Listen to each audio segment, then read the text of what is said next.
And for more insight on that, we're joined now from Toronto by Karen Woods. She's the co-founder of the Canadian-Chinese Political Affairs Committee, and she lobbied to get December 13th proclaimed the Nanjing Massacre Commemorative Day in Ontario. Karen, thank you for joining us. I know you worked hard to make this happen. Why, and how important do you think this is for Toronto's ethnically Chinese community? Well, thanks for having me here, Roee. I think not only it's important for the Chinese community in Canada, but I think in the Chinese diaspora, it is very important for us to remember and honor those who have lost their lives and their families in the brutal Japanese occupation. This is the first of its kind, I understand, outside of China, but tell me about efforts to expand this beyond Toronto, beyond Ontario. Well, I know there were some members of parliament who were doing some work up in Ottawa to try to get this passed as a motion. But I think, politics aside, I think it's important that Chinese Canadians, especially second-generation Chinese Canadians, young people, bring awareness to this atrocity so we can educate the general public about the heinous crimes that were committed by war criminals, the lives were lost, but also, more importantly, the sexual violence against women and marginalized people during war times. And we can reflect upon our own actions and make sure we all walk down the path of peace, truth, reconciliation. Going through this process, this journey to make this happen, tell us a little bit about that and what sort of pushback you faced, if any.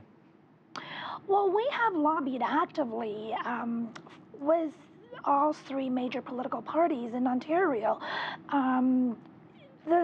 The motion itself was passed without any bias, but as you know, Japan is also a trading partner with Ontario. They have set up car plants and manufacturers throughout Ontario. So we did actually face considerable pushback from the Japanese community. But my strategy, at least on my part, has always been to reaching out to Japanese Canadians to make sure that they understand that we bear no ill will towards them. But it is also very important for Chinese Canadians and Chinese around the world to remember this important event, because as the Jews say, the Holocaust must never happen again. We have to collectively say that such a heinous crime committed against Chinese women, Chinese children, and Chinese citizens must never happen again either. I'm going to assume you were at that memorial service earlier today. What was that like for you? Actually, unfortunately, I could not make it to the memorial this morning because I had other appointments.